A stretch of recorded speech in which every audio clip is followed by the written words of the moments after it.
la catedral y el archivo, tal y como lo conocemos hoy, nace en el siglo XIII.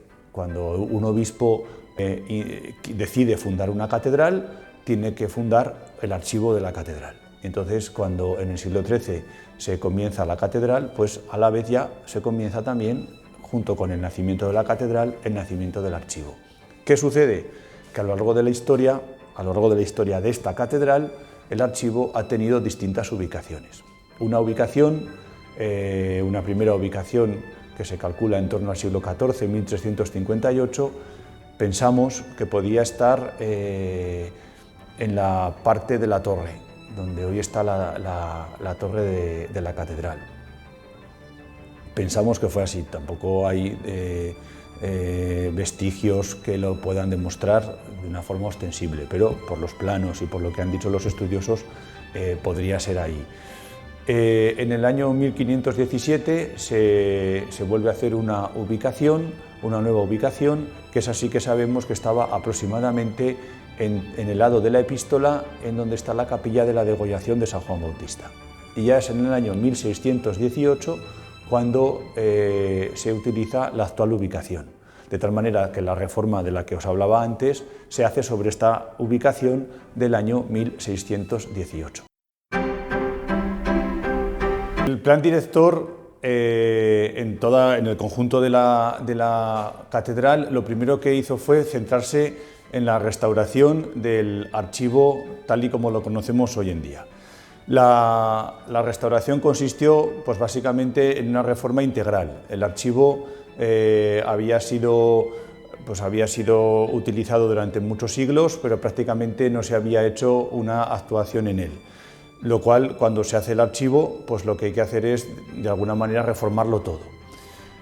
Con una intuición genial, yo creo que por parte de los arquitectos y sobre todo por parte del entonces obispo de la diócesis, don Carmelo Borovia, al cual nunca le estaremos lo suficientemente agradecidos por todo lo que hizo por esta catedral, digo que con una intuición genial se hizo el archivo lo primero.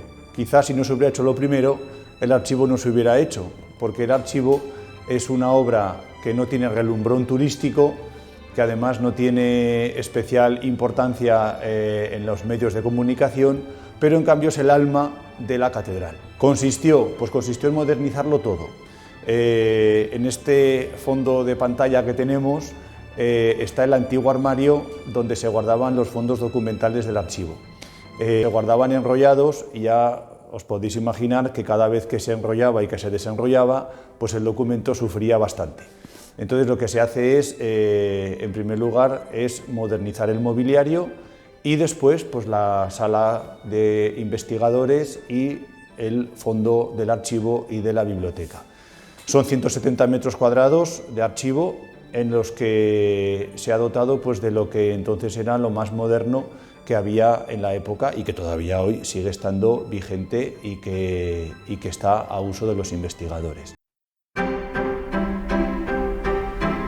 El periodo de transición fue un periodo complicado porque hubo que sacar los fondos, hubo que sacar los documentos, hubo que sacar los libros y dejarlos en un lugar de la catedral hasta que se pudo acondicionar el lugar que nos ocupa.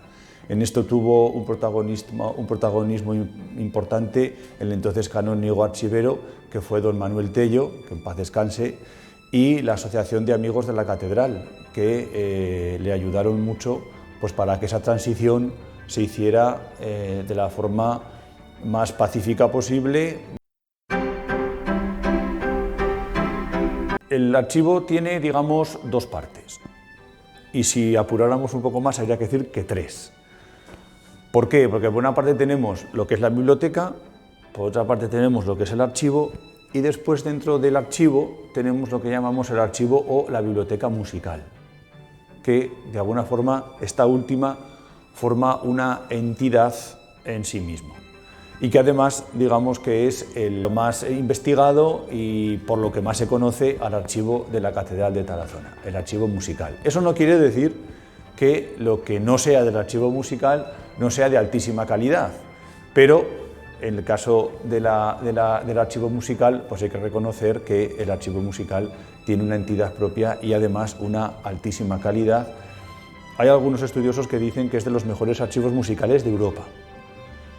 Y probablemente tengan razón, porque desde luego en el tiempo que yo llevo de archivero han venido investigadores de muchísima altura. Aproximadamente la biblioteca tiene 3.750 volúmenes.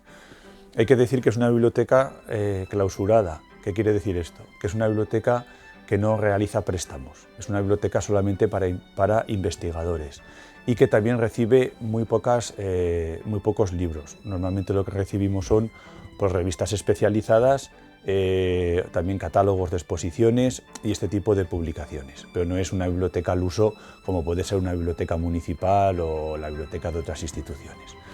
Dentro de la biblioteca decía que tenemos varias partes. Por una parte tenemos los manuscritos. Aproximadamente tenemos 168 manuscritos. Manuscritos quiere decir que están escritos a mano, es decir, son anteriores a la imprenta. Sobre todo en este apartado pues nos encontraríamos con libros litúrgicos, pontificales, misales, pero también libros de consulta, sobre todo libros de derecho canónico y también libros de teología. En el campo de los incunables, que es un número mayor, los incunables tenemos 258 incunables. Los incunables ya sabemos que son los primeros libros que se imprimieron tras la invención de la imprenta. Para ser una biblioteca tan pequeña es una colección magnífica de incunables. Los especialistas cuando vienen y los ven, uno de los especialistas que ha venido ha sido el director de la restauración de la Biblioteca Nacional. Y cuando vio los libros que aquí guardamos, pues se fue gratísimamente sorprendido. De hecho, ha venido varias veces y gracias a él hemos podido restaurar algunos de ellos.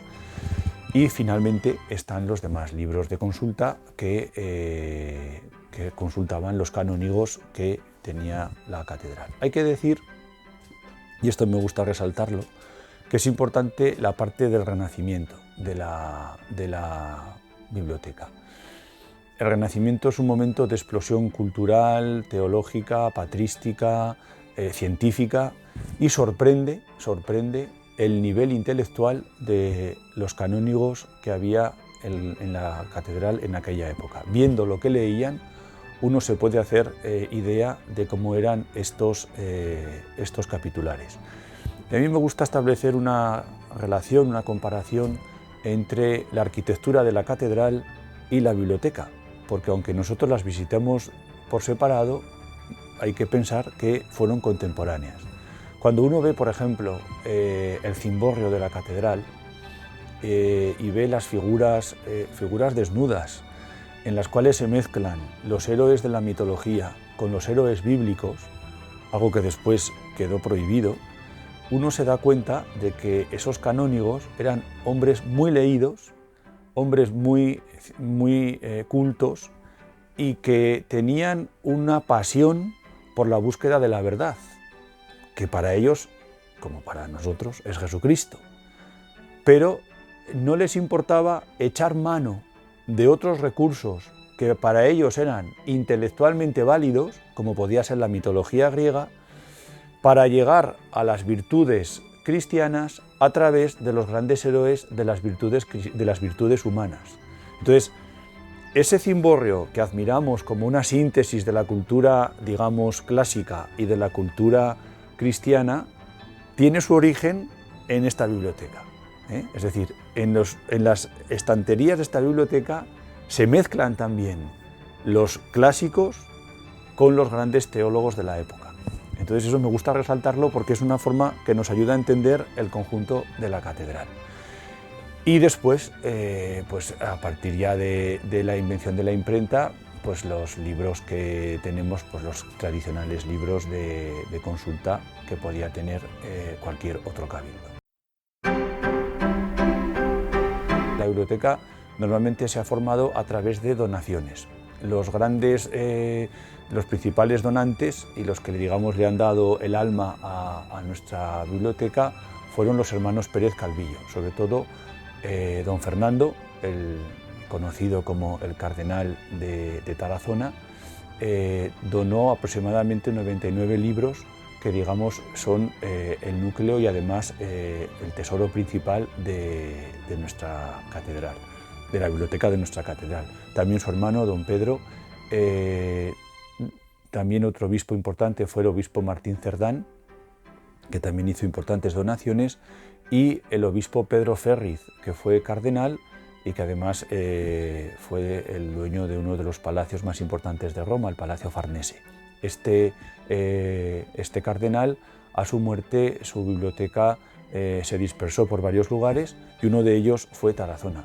Para que nos hagamos idea de lo que estamos hablando, ejemplares de esta biblioteca personal de don Pedro Ferriz encontramos en la Biblioteca Apostólica Vaticana, que es una de las principales del mundo, en la Biblioteca de París, en la British Library y en la Catedral de Tarazona. O sea, nos movemos dentro de un nivel bastante importante en este tipo de obras. Dentro de las obras que podríamos destacar de la biblioteca, del archivo, es que habría muchas. Si pusiéramos el foco en la más consultada, pues la más consultada es el manuscrito 2.3 del archivo musical. Yo siempre digo que es una obra que decepciona para los profanos, para los especialistas no, pero para los profanos sí, porque no es una obra especialmente bonita, es una obra de música, es decir, son todo partituras, no hay nada más que partituras. Yo recuerdo que vino a ver el archivo Tex Knighton, que es una de las principales historiadoras, investigadoras de este documento, no lo había visto nunca, y cuando vino, llorando, me decía, ¿lo puedo tocar? ¿Me deja que lo toque, por favor? O sea, para ella fue un momento muy emocionante. Pero hay muchas personas que cuando lo ven dicen, anda, ¿y esto es? Si tuviera que destacar alguno que a mí me guste, pues hay un manuscrito que es un pontifical de un obispo de nuestra diócesis, que está iluminado, que además está sin restaurar y que es magnífico. Tiene unos dibujos, unas reproducciones impresionantes. Y además no ha perdido la calidad del color y verdaderamente es uno de los que a mí más me gustan. Pero podríamos destacar otros muchos, es que nuestra biblioteca en ese sentido es muy rica.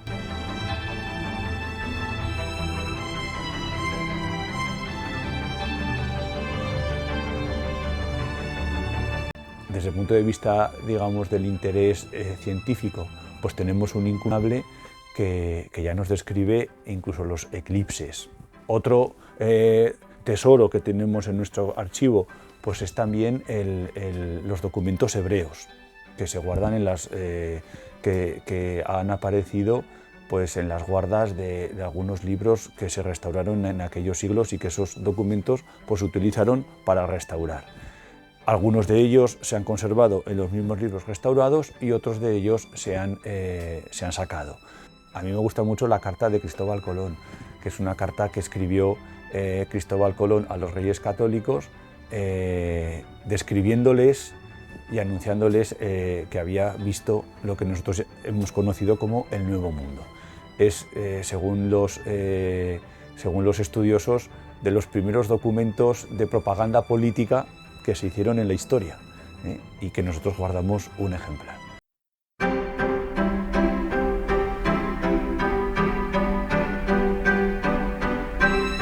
La biblioteca tiene dos retos. Por una parte, que vengan investigadores y por otra parte, pues ir restaurando los fondos que tenemos. Digamos que hay dos momentos importantes en la restauración. Uno fue cuando se firmó en los años 60 un acuerdo con la Universidad de Minnesota donde se microfilmó una parte muy importante del archivo y de la biblioteca. Otro fue en la década del año del 2010 al 2020, donde se hizo la digitalización de una parte de los fondos con la Diputación Provincial de Zaragoza, y una tercera parte son las restauraciones que, gracias a la colaboración entre el Cabildo y la Diputación Provincial de Zaragoza, se van haciendo de los distintos fondos. Uno de los últimos que se ha hecho, y que, hablando de tesoros, si viniera un jurista, pues sería para él su tesoro, es el digesto completo. La biblioteca cuenta con la colección de todo el digesto que se utilizaba en las escuelas jurídicas de la Edad Media y del Renacimiento, pues lo tenemos aquí y lo tenemos restaurado. Pues ese ha sido de los últimos documentos importantes que hemos restaurado. Y ahora estamos a la espera de poder volver a firmar con la Diputación para poder seguir restaurando manuscritos y para seguir restaurando incunables de nuestro archivo y de nuestra biblioteca. Es muy importante el servicio que presta la Iglesia a través de los archivos y de las bibliotecas. Pensemos que el archivo o los archivos de nuestras bibliotecas son como la memoria de la sociedad y la memoria de la Iglesia. Pues sería una gran pérdida y daría mucha pena que perdiéramos la memoria de nuestra Iglesia y de nuestra sociedad. A mí me preocupa como persona estudiosa y como persona amante de las humanidades el poco interés que hay por parte de las instituciones respecto a estos temas. Venir a los archivos, venir a las bibliotecas, es venir a estudiar la historia tal y como la historia fue. Por eso es muy importante que abramos estos archivos, estas bibliotecas, a los estudiosos. Decía Sánchez Albornoz que no comprenderemos la historia medieval de nuestra España hasta que no investiguemos los archivos de las catedrales. Y tenía razón don Claudio, porque hay mucho documento que todavía está sin investigar y que está esperando a que vengan los futuros doctores y futuros profesores a investigar en nuestros legajos. De cara al futuro, que con la pandemia pues está todo, nos hemos paralizado todos, también las investigaciones, las restauraciones.